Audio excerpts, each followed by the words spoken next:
Hello everyone, कैसे हैं आप सब लोग। उम्मीद है बहुत बढ़िया होंगे। मेरा नाम है शिवम और होम साइंस जंक्शन पर आप सभी का स्वागत है। तो हम DSSS पीजीटी साइकोलॉजी मेल का जो एग्ज़ाम हुआ था उसके जनरल सेक्शन के रीजनिंग वाले पार्ट को कर रहे थे, है ना। 10 क्वेश्चन हम कर चुके थे, 10 क्वेश्चन और बचे हुए हैं। उसे हम आज की क्लास में कंप्लीट कर लेंगे। तो चलिए अपनी आज की क्लास को करते हैं स्टार्ट क्वेश्चन नंबर 11 से।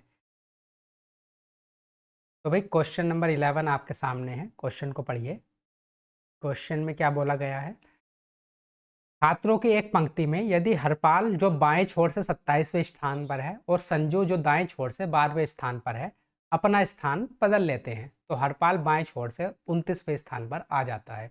पंक्ति में कितने छात्र हैं, ये हमें आपको ये आज जो है आपको बताना है। तो छात्रों की एक पंक्ति में हरपाल जो है बाएं छोर से 27वें स्थान पर है। ये बाएं छोर से 27वें स्थान पर है हरपाल, और संजू जो दाएं छोर से 12वें स्थान पर है, और ये दाएं छोर से ये है संजू, ये है 12वें स्थान, है ना। 12वें स्थान पर है, अपना स्थान बदल लेते हैं तो हरपाल बाएं छोर से 29वें स्थान पर हो जाता है। मतलब कहने का मतलब ये है, ये यहाँ पर चला जाता है और ये यहाँ पर अपने स्थान बदल देते हैं। तो अगर हरपाल यहाँ पर आ जाएगा और जो है संजू है ये आ जाएगा यहाँ पर। तो फिर क्या होता है, अगर ये स्थान बदल लेते हैं तो हरपाल जो है बाएं छोर से ये हो जाता है 29वें स्थान पर। तो हमें बताना है कि पंक्ति में कुल कितने छात्र हैं। तो यहाँ पर आ गया और यहाँ से यहाँ तक इसकी जो डिस्टेंस आ गई ये है 29वें स्थान पर। मतलब यहाँ तक है 29 छात्र और यहाँ तक थे 12 छात्र। तो मतलब इससे इधर रहे होंगे 11 छात्र, है ना। अगर ये 12वां छात्र है, इससे इधर ये 12वां छात्र है, तो इससे इधर कितने रहे होंगे 11 छात्र। तो ऐसे ही अगर ये यहाँ पर 29वां छात्र है, यही वाला तो है ना। तो ये अगर 29वां छात्र है तो इससे इधर और कितने छात्र होंगे 11। तो 29 में आप 11 जोड़ दोगे तो कितना आ जाएगा 40। तो पंक्ति में कितने छात्र हैं, 40 छात्र हैं। थर्ड वाला ऑप्शन हो जाएगा करेक्ट ऑप्शन। समझ गए होंगे। चलिए आगे चलते हैं, अगला क्वेश्चन देख लेते हैं। Question number 12।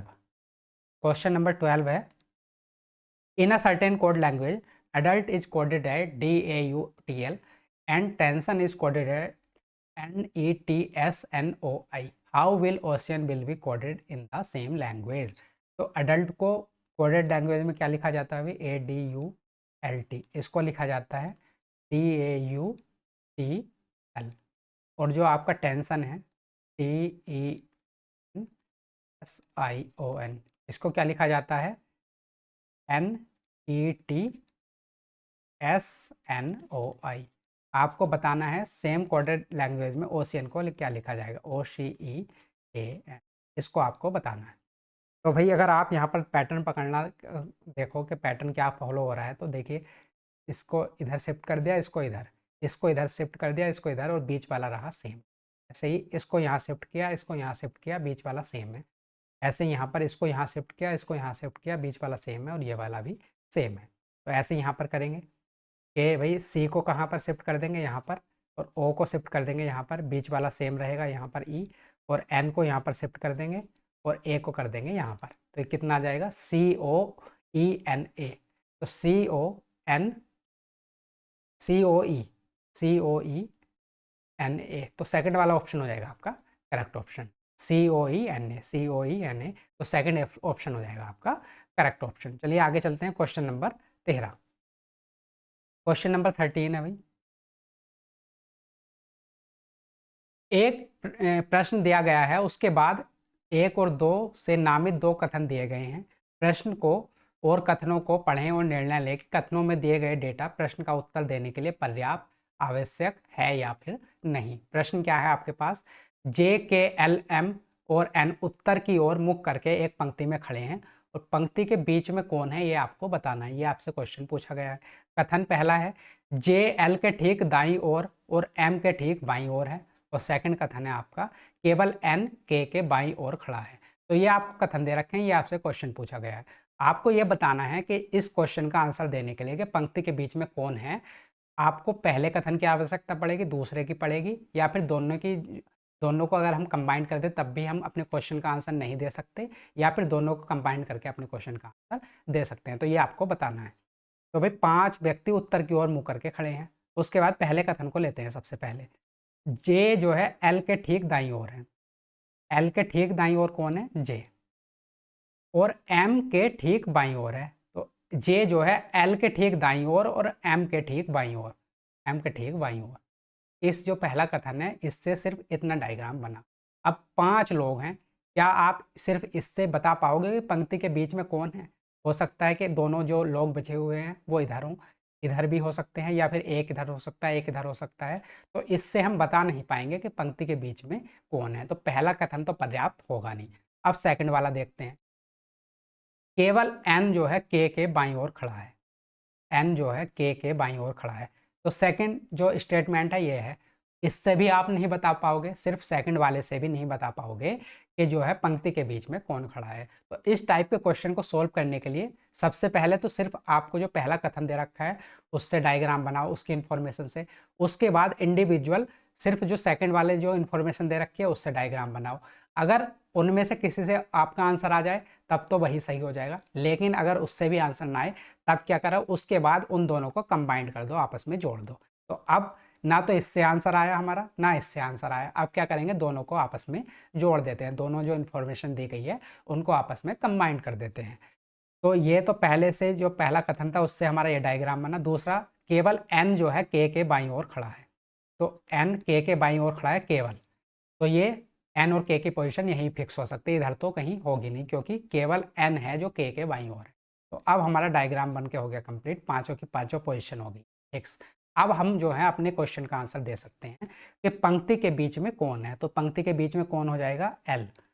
तो आपको ये बताना नहीं है कि l होगा या क्या होगा, आपको सिर्फ ये बताना है कि क्या हम अपने प्रश्न का उत्तर दे सकते हैं। तो हाँ, इन दोनों जो आपके कथन है इनको अगर हम मिला दें तो अपने क्वेश्चन का आंसर हम कर सकते हैं।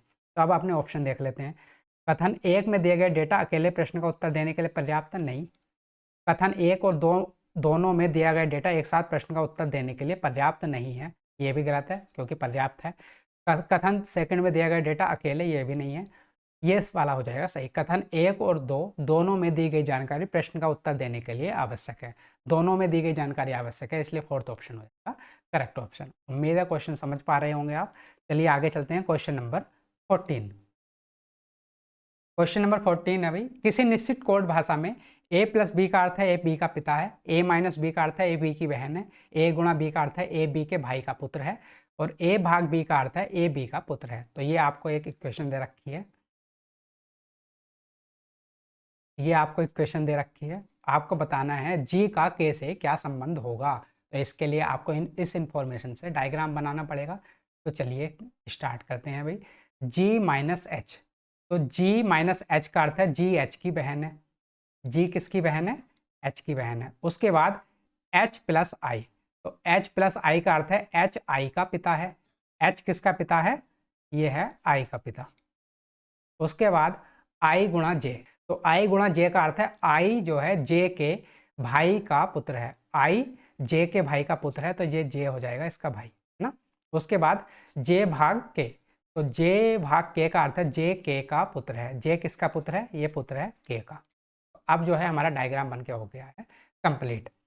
उसके बाद अब हमें क्या बताना है, g का k से क्या संबंध है। ये जो g है इसका k से क्या संबंध है। तो g जो है k की कौन है अभी, k की है बेटी, है ना, क्योंकि ये आपस में भाई बहन है, ये बहन है, ये भाई है और ये भाई है, और ये इनके पिता हैं। तो g कौन है, k की बेटी होगी, तो इसलिए ये हो जाएगी बेटी। तो सेकंड वाला ऑप्शन हो जाएगा आपका करेक्ट ऑप्शन। आगे देखते हैं क्वेश्चन नंबर 15। क्वेश्चन नंबर 15 है, 6 लोग आरुष, बिंदु, चीमा, दीपांशु, गोपाल और हरीश एक इमारत की अलग अलग मंजिलों पर रहते हैं, लेकिन जरूरी नहीं कि इसी क्रम में हो। सबसे नीचे की मंजिल का क्रमांक 1 है और सबसे ऊपर की मंजिल का क्रमांक 6 है। सभी अलग अलग मंजिलों पर रहते हैं, और बाद में ये आपको इन्फॉर्मेशन दे रखी है कुछ, और बताना है निम्नलिखित में से कौन सा कथन सत्य होगा। तो इसके लिए पहले सबसे पहले तो अरेंजमेंट करना पड़ेगा, और जो सबसे निचली मंजिल है उसका क्रमांक है 1 और सबसे ऊपर वाली का है 6। तो ये मंजिलें हो जाएंगी 6, 5, 4, 3, 2 और 1, ये मंजिलें हो गई। अब उसके बाद बिंदु चीमा के ठीक नीचे रहती है और दोनों मंजिल संख्या 4 के ऊपर रह रहे हैं। मंजिल संख्या 4 के ऊपर रहते हैं तो यहाँ पर रहते होंगे, और बिंदु जो है चीमा के ठीक नीचे रहती है, तो चीमा हो जाएगी यहाँ पर और बिंदु हो जाएगी यहाँ पर। उसके बाद आगे चलते हैं। चीमा आरूस से 3 मंजिल ऊपर रहती है। चीमा जो है आरूस से 3 मंजिल ऊपर रहती है, तो आरूस हो जाएगा यहाँ पर, और उससे 3 मंजिल ऊपर 1 2 3 हो जाएगी चीमा, जो दीपांशु के बगल में नहीं है। और जो किसके लिए आया है? आरूस के लिए आया है। चीमा आरूस से 3 मंजिल ऊपर रहती है, जो आरूस की बात हो रही है, दीपांशु के बगल में नहीं है। तो जो आरूस है वो दीपांशु के बगल में नहीं है, तो यहाँ पर भी नहीं हो सकता दीपांशु, यहाँ पर भी। तो दीपांशु कहाँ पर हो जाएगा?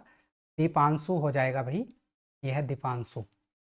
दीपांशु हो जाएगा 1 नंबर। अब गोपाल हरीश से 2 मंजिलें नीचे रहता है, तो सिर्फ 2 पोजीशन बची। तो गोपाल जो है हरीश से 2 मंजिल नीचे रहता है, तो हरीश हो जाएगा यहाँ पर, और गोपाल हो जाएगा यहाँ पर। अब जो है हमारा जो है अरेंजमेंट हो गया है कंप्लीट। अब क्वेश्चन को देख लेते हैं, कौन सा कथन सत्य है ये बताना है। फर्स्ट ऑप्शन है, आरूस बिंदु के ठीक ऊपर रहता है। आरूस जो है बिंदु के ठीक ऊपर, तो ये हो जाएगा गलत। सेकंड ऑप्शन देखते हैं, चीमा और दीपांशु के बीच केवल 4 व्यक्ति रहते हैं। तो चीमा है यहाँ पर, और जो है दीपांशु है यहाँ पर, और इनके बीच में कितने लोग हैं? 1 2 3 4। तो बिल्कुल सही बात है, चीमा और दीपांशु के बीच में 4 लोग हैं, तो यही हो जाएगा सेकंड वाला ऑप्शन आपका करेक्ट ऑप्शन। चलिए आगे चलते हैं, क्वेश्चन नंबर 16। क्वेश्चन नंबर 16 है भाई, A B C D E और एफ एक गोलाकार मेज के चारों ओर केंद्र की ओर मुंह करके बैठे हैं। तो ये कितने लोग हैं? 6 लोग हैं, और ये गोलाकार मेज है, 1 2 3 4 5 6, और सभी का मुंह किधर है? केंद्र की ओर। सभी का मुंह है भाई ये केंद्र की ओर। अब सी ई के तुरंत बाएं हैं। सी जो है ई के तुरंत बाएं हैं, और डी जो है सी के बाएं दूसरे स्थान पर है, और डी जो है सी के बाएं दूसरे स्थान पर। तो सी के बाएं दूसरे, डी हो जाएगा यहाँ पर। ए बी के बाएं तीसरे स्थान पर है, और जो ए है वो बी के बाएं तीसरे स्थान पर। तो ऐसे होगा कुछ। केवल बी जो है एफ और ई के बीच में है। बी जो है एफ और ई के बीच में है, तो ये हो जाएगा बी, और एफ हो जाएगा। केवल बी एफ और ई के बीच में हो जाएगा। और अब जो है ये वाला सेकंड वाले पे आते हैं। ए जो है बी के बाएं तीसरे स्थान पर है, तो बी के बाएं तीसरे 1 2 3, 1 2 3, तो ए आ जाएगा यहाँ पर। तो अब जो है सबकी पोजीशन हो गई फिक्स्ड। अब निम्नलिखित में से कौन सा कथन गलत है, हमें बताना है कि कौन सा जो स्टेटमेंट है वो गलत होगा। तो सी ए और ई का निकटतम पड़ोसी है। सी ए और ई का निकटतम पड़ोसी है, सही बात है, लेकिन हमें क्या बताना है कौन सा कथन गलत है, तो ये हो जाएगा गलत। अब डी जो है ए के तुरंत बाएं बैठता है। डी जो है ए के तुरंत बाएं बैठता है, सही बात है, लेकिन हमें गलत बताना है, तो ये भी गलत हो जाएगा। उसके बाद बी एफ के तुरंत बाएं बैठता है। बी जो है एफ के तुरंत बाएं बैठता है, बिल्कुल सही बात है, लेकिन ये भी गलत हो जाएगा। तो बचा हुआ लास्ट ऑप्शन हो जाएगा हमारा करेक्ट ऑप्शन। एफ जो है सी और डी का निकटतम पड़ोसी है। एफ डी और सी का निकटतम पड़ोसी है, लेकिन ये पड़ोसी नहीं है, और यही हमें बताना था कि कौन सा कथन होगा गलत है, इसलिए फोर्थ ऑप्शन हो जाएगा आपका करेक्ट ऑप्शन। चलिए आगे चलते हैं, क्वेश्चन नंबर 17। क्वेश्चन नंबर 17 है भाई, select the number from among the given option that can replace the question mark in the following series. आपको बताना है कि इस क्वेश्चन मार्क के स्थान पर क्या आएगा। यह है 45 50 60 75 95। देखिए सीरीज बड़े थोड़े थोड़े गैप के साथ बढ़ रही है, तो यहाँ पर कुछ ना कुछ प्लस हो रहा होगा। तो इनका जो है बीच का डिफरेंस देख लेते हैं। 45 और 50 के बीच का डिफरेंस कितना है? यह है 45, 50, 60, 75, और यह है 95। तो 45 और 50 के बीच का गैप कितना है? 5 का। 50 और 60 के बीच का गैप है 10 का। 60 और 75 में गैप कितने का है? 15 का। और 75 और 95 गैप है 20 का। तो आप यहाँ पर देख रहे हो 5 दूनी 10 या 15, 5 चौक 20, 5 पंजे 25। तो यहाँ पर गैप कितने का होगा? 25 का।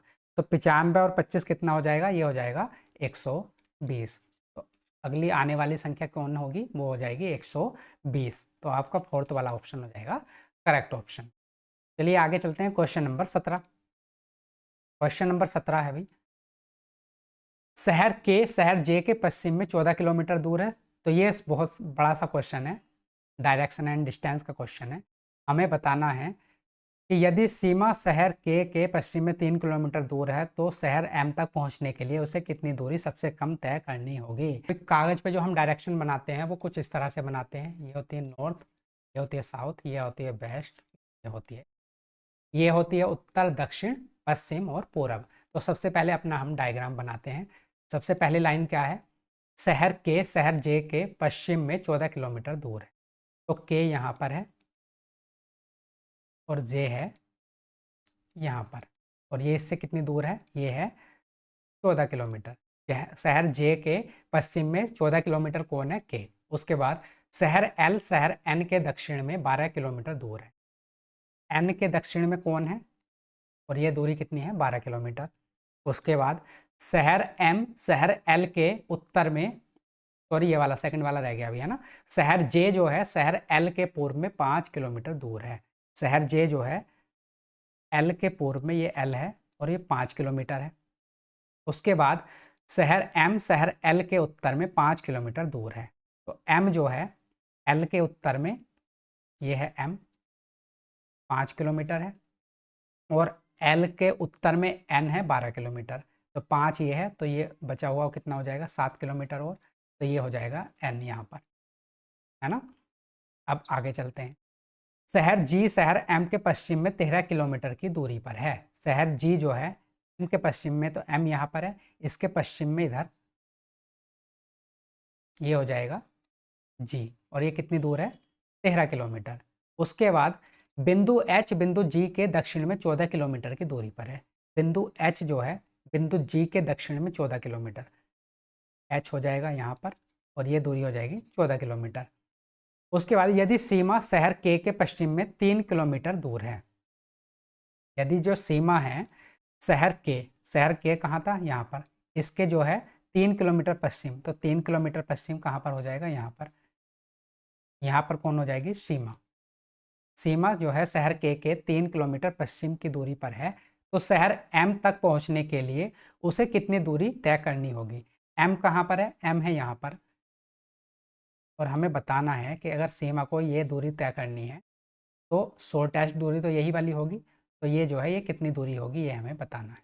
तो अब जो है हमें सिर्फ किसकी वैल्यू निकालनी है, ये वैल्यू कितनी है, 5 किलोमीटर, और ये वाली यहाँ तक थी, यहाँ से जो जे से और यहाँ तक की के तक की दूरी ये कितनी थी, ये पूरी दूरी थी 14 किलोमीटर। 14 किलोमीटर में से 5 किलोमीटर की ये वाली डिस्टेंस तो माइनस होगी, तो ये कितनी बची, 9 किलोमीटर। यहाँ से यहाँ तक की दूरी है 9 किलोमीटर, प्लस 3 किलोमीटर और पश्चिम में चलती है, तो ये वाली 3 किलोमीटर, तो 9 + 3 12। तो अब ये आपका डायग्राम बन जाएगा कुछ ऐसे। तो ये वाली दूरी है आपकी 5 किलोमीटर, और ये वाली दूरी है आपकी 9 किलोमीटर यहाँ तक, और 3 किलोमीटर यहाँ तक, तो ये 12 किलोमीटर। आपको ये वाली डिस्टेंस बतानी है। तो पाइथागोरस फिर में से ये 5 है 12 है, तो ये हो जाएगी 13 किलोमीटर। तो आपका फोर्थ वाला ऑप्शन हो जाएगा करेक्ट ऑप्शन। तो इसमें जो बहुत सारी इन्फॉर्मेशन दे रखी, तो आपका डायग्राम कुछ इस तरह से बन गया। लेकिन जो है अगर आप जो इन्फॉर्मेशन दे रखी है उसके अकॉर्डिंग डायग्राम बनाते चले जाओ, तो आप अपने आंसर तक पहुंच जाओगे। ये बहुत सारी इन्फॉर्मेशन दे रखी है, लेकिन पूछा सिर्फ इतनी सी बात थी, है ना। तो ये जो है आसानी से हमने निकाल लिया। 12, 5 और 13 जो है ट्रिपलेट होता है राइट एंगल ट्राइंगल में, तो ये दूरी कितनी हो जाएगी, 13 किलोमीटर। चलिए आगे चलते हैं क्वेश्चन नंबर 18 की तरफ। क्वेश्चन नंबर 18 था, अब है 19। क्वेश्चन नंबर 19 है, 4 letter cluster have been given out of which 3 are alike in some manner and 1 is different, select the 1 that is different. तो 4 ये ऑप्शन दे रखे हैं, इसमें से जो है 3 एक जैसे हैं, एक अलग है। जो अलग है वही हमें बताना है कौन सा है। तो सबसे पहले अगर आप इनके स्थानीय मान या पोजिशनल वैल्यू से देखो, तो टी की 20, बाई की 25, तो इनमें डिफरेंस कितने का है, 5 का। और ये है 8 और ये है 14 है, तो 8 और 6 14, ये है 19 और ये है 24, तो 19 5 24, और ये है 2 और ये है 7 2 5 7। तो आप देखिए सेकंड ऑप्शन हो जाएगा आपका करेक्ट ऑप्शन। क्यों हो जाएगा भाई, अगर सिर्फ हम पहले और दूसरे लेटर को पकड़ें, तो यहाँ पर गैप कितने का है, 5 का इन दोनों के बीच। यहाँ पर गैप है 6 का, यहाँ पर है 5 का, और यहाँ पर है 5 का। तो ये वाला और ये वाला, ये जो ऑप्शन है इन सब में पहले और दूसरे लेटर के बीच कितने का गैप है, 5 का गैप है।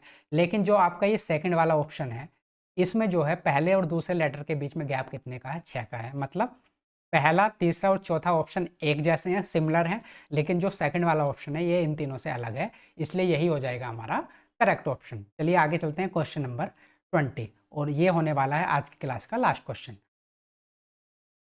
क्वेश्चन नंबर 20 है भाई, 5 दोस्त अपनी लंबाई के अनुसार एक पंक्ति में खड़े हैं। सबसे छोटा सबसे पहले खड़ा है और सबसे लंबा सबसे अंत में खड़ा है, और ये आपको इन्फॉर्मेशन दे रखी है। आपको बताना है कि उनमें से कौन पंक्ति में सबसे अंत में खड़ा है। तो जो सबसे लंबा होगा वही सबसे अंत में खड़ा होगा। तो ओमकार जो है मनीष से लंबा है, ये है ओमकार, और ये किससे लंबा है, ये है भैया मनीष से लंबा है ना। ओमकार जो है मनीष से लंबा है। उसके बाद लेकिन राजीव से छोटा है, लेकिन ये राजीव से छोटा हो गया। उसके बाद नबी जो है मनीष से लंबी है। नबी जो है ये यहाँ पर होगी नबी, ये मनीष से तो लंबी है लेकिन ओमकार से छोटी है। तो नबी इन दोनों के बीच में होगी, ओमकार और मनीष के बीच में, तो नबी आ जाएगी यहाँ पर। उसके बाद पंकज जो है मनीष से छोटा है और पंकज आ जाएगा यहाँ पर। तो इनका जो क्रम आ जाएगा वो आ जाएगा RO, उसके बाद N, उसके बाद M और उसके बाद P। मतलब सबसे जो लंबा हो जाएगा, सबसे लंबा हो जाएगा R, उसके बाद O, उसके बाद N, उसके बाद M और सबसे छोटा आ जाएगा P। हमें क्या बताना है कि उनमें से कौन पंक्ति में सबसे अंत में खड़ा है। तो सबसे अंत में कौन होगा, जो सबसे लंबा होगा। तो सबसे लंबा कौन है, R। तो सबसे अंत में कौन खड़ा होगा, R, और R कौन है भाई, राजीव। तो इसलिए फोर्थ ऑप्शन हो जाएगा आपका करेक्ट ऑप्शन। उम्मीद है ये क्वेश्चन भी आपको समझ में आ गया होगा। तो ये जो DSSS PGT साइकोलॉजी मेल का आपका एग्जाम हुआ था 22 जून 2023, इसके हमने मैथ्स और रीजनिंग दोनों पार्ट को कर लिया है कंप्लीट। कल जो है हम एक नया पेपर स्टार्ट करेंगे, तो मिलते हैं कल की क्लास में। तब तक के लिए नमस्कार, धन्यवाद। और अगर आपको इसकी PDF चाहिए तो वो मिल जाएगी Telegram channel paper 1 by Shivam Chauhan पर। चलिए मिलते हैं कल को नेक्स्ट क्लास में।